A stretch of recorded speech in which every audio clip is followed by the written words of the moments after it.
Bonjour à tous, nous sommes ravis de vous accueillir à ce webinaire dédié à l'ordonnance numérique. Donc moi, je suis Stéphane, en charge de l'accompagnement des professionnels de santé du Beaujolais.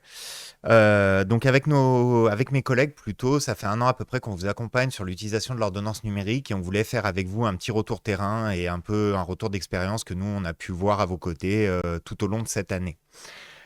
Pour co-animer ce webinaire, je serai accompagné de mon collègue Sylvain. Bonjour à tous et bienvenue pour cette rencontre. Donc, je suis délégué numérique en santé au sein de la CPAM du Rhône et j'accompagne les professionnels de santé dans le Beaujolais et sur l'Ouest lyonnais. Avec nous également en coulisses, deux autres collègues, Marjorie et Sylvie, qui seront chargés de référencer, répondre à vos questions pendant ce webinaire. Et on voulait remercier également nos vidéastes, notamment Élie. Donc ce webinaire, il va durer environ 15 minutes. Tout au long du webinaire, vous aurez la possibilité de poser des questions à l'aide du bouton questions-réponses qui se trouvera au bas de votre écran. Si on n'a pas le temps de répondre à toutes les questions, on va faire une fac à l'issue de ce webinaire qu'on vous mettra à disposition, bien évidemment. Donc pour rentrer dans le vif du sujet, on va vous passer une petite vidéo qui va remémorer un peu ce qu'est l'ordonnance numérique au quotidien chez les professionnels de santé. L'ordonnance numérique, qu'est-ce que c'est? L'ordonnance numérique permet de dématérialiser le circuit de la prescription entre les professionnels prescripteurs et les professionnels de santé qui exécutent la prescription, les prescrits. Ce dispositif s'appuie sur une base de données hébergée en France par l'assurance maladie, permettant un accès restreint aux professionnels de santé par le biais de moyens d'authentification sécurisés. Dans ce nouveau processus, l'ordonnance papier est dans un premier temps conservée. Ainsi, cette ordonnance nouvelle génération contient toutes les informations classiques d'une prescription. Informations relatives au prescripteur et au patient, médicaments, posologie, mais également un QR code véhiculant un numéro unique de prescription, mentionné également sous le QR code, permettant aux professionnels de santé prescrits de consulter les données de prescription dans la base de données sécurisée, ainsi que plusieurs mentions légales obligatoires relatives au traitement des données à caractère personnel à destination du patient. L'ordonnance numérique est délivrée au patient en version papier comme auparavant. Il peut retrouver son ordonnance numérique en PDF dans Mon Espace Santé, alimentée de manière automatisée par le logiciel de son médecin. À terme, le patient pourra choisir de ne plus se voir remettre une version papier de l'ordonnance et de la recevoir uniquement via la messagerie sécurisée de Mon Espace Santé. La seule différence avec l'ordonnance classique est que le prescripteur doit s'assurer que son patient l'autorise à consulter les données d'exécution, c'est-à-dire que le prescripteur pourra voir de quelle manière a été exécutée l'ordonnance par le prescrit. Ce droit d'opposition ne s'applique pas en cas de modification de la prescription par le prescrit. L'ordonnance numérique est donc un moyen fluide et sécurisé de partager des données de prescription entre les professionnels de santé au bénéfice des patients. Grâce à l'ordonnance numérique, le médecin peut par exemple savoir si l'ordonnance prescrite a été exécutée et ce qui a été effectivement délivré au patient.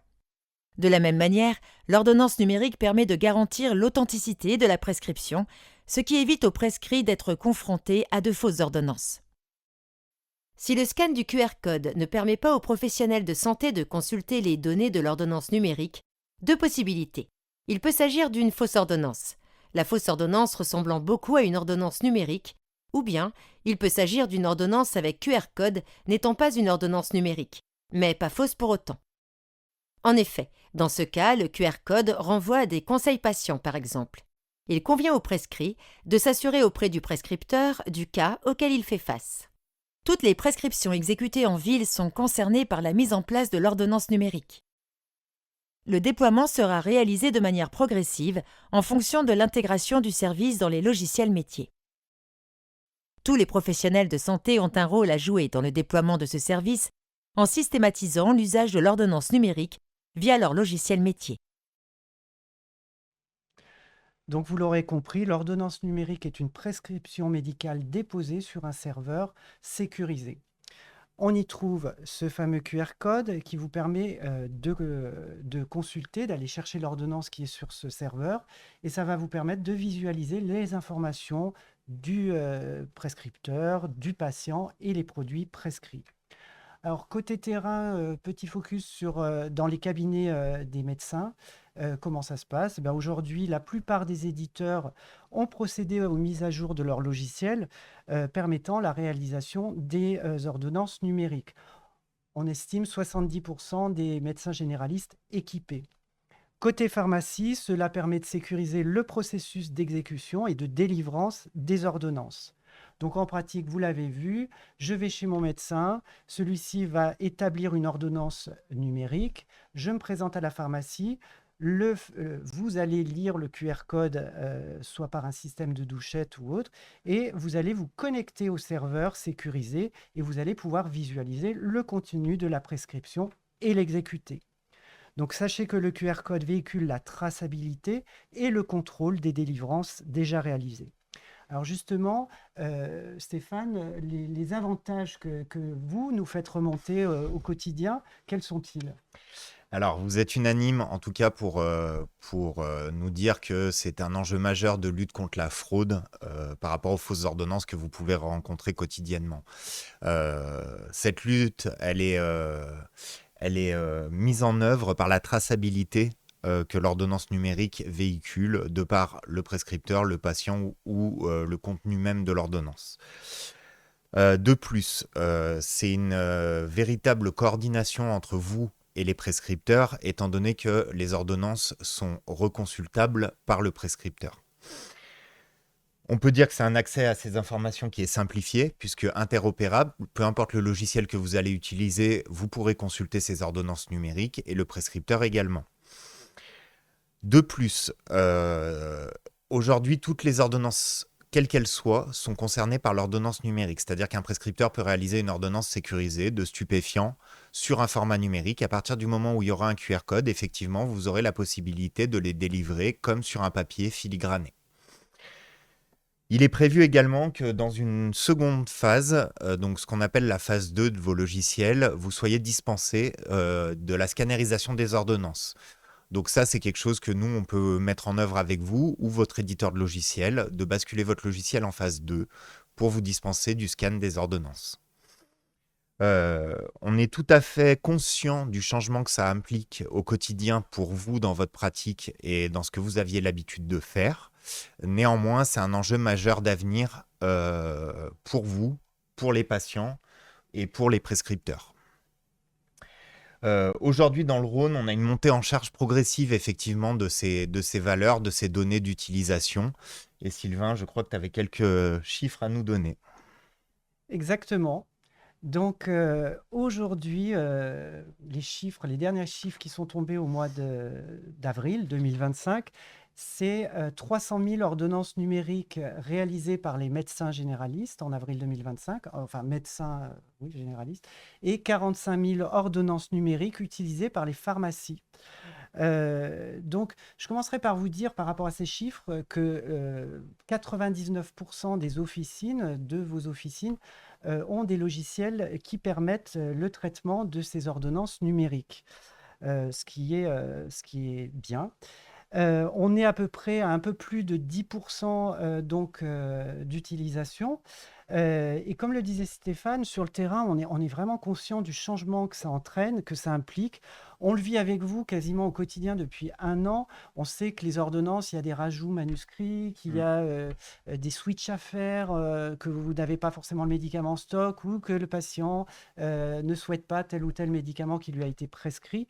Et que donc, ça implique un véritable changement de traitement.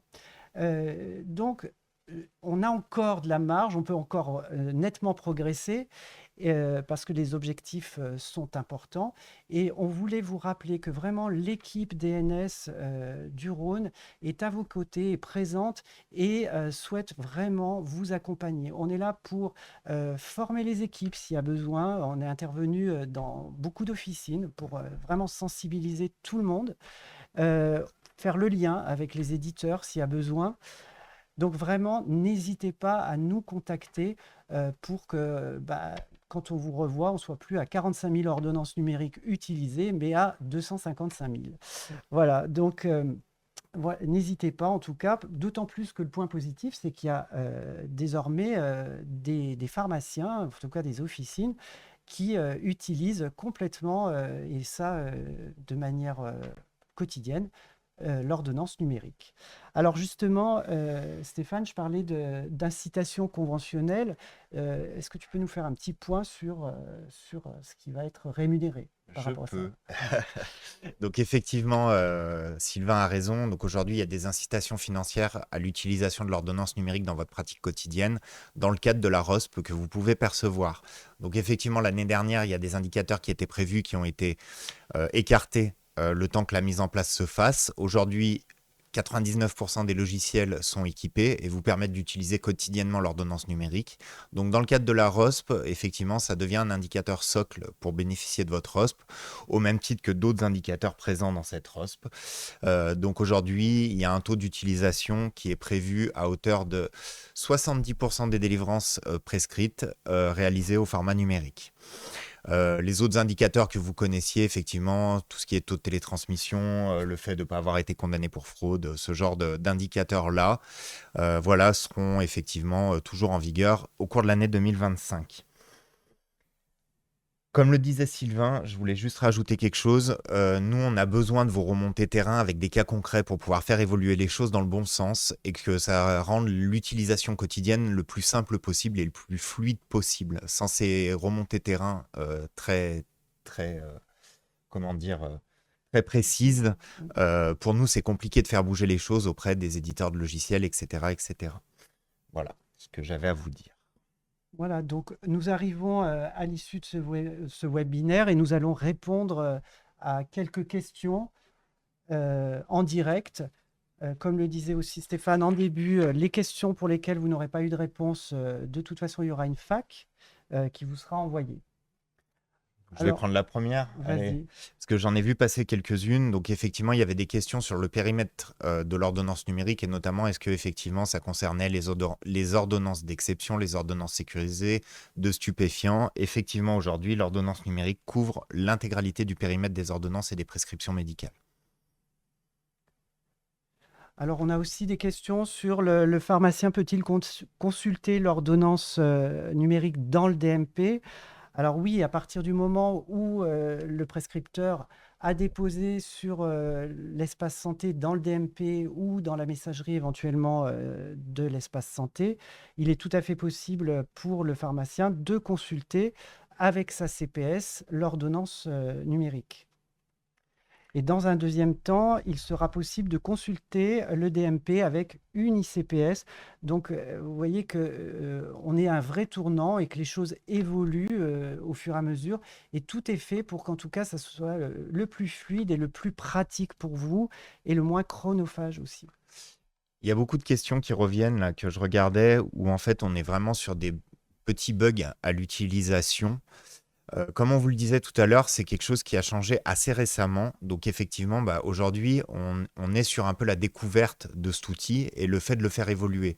Donc je répète que c'est effectivement important que nous, on puisse vous accompagner et avoir ces remontées de terrain sur des cas très précis pour pouvoir faire évoluer vos logiciels. J'essaie de regarder en même temps s'il y a d'autres questions auxquelles on n'aurait pas encore répondu. Alors pendant que Stéphane regarde, moi je voulais juste rajouter vraiment, encore une fois, n'hésitez pas à nous contacter quand il y a un souci, parce que de plus en plus on rencontre des cas particuliers, enfin, ou des choses qui sont inhérentes à une prescription ou à un logiciel. Donc vraiment, n'hésitez pas à nous appeler. Donc effectivement, je vois que certains d'entre vous ont déjà échangé avec certains de nos collègues. Il faut continuer à le faire pour qu'on puisse effectivement aller de l'avant tous ensemble, ce qui est important pour vous et pour nous également. Je pense qu'on a fait globalement le tour.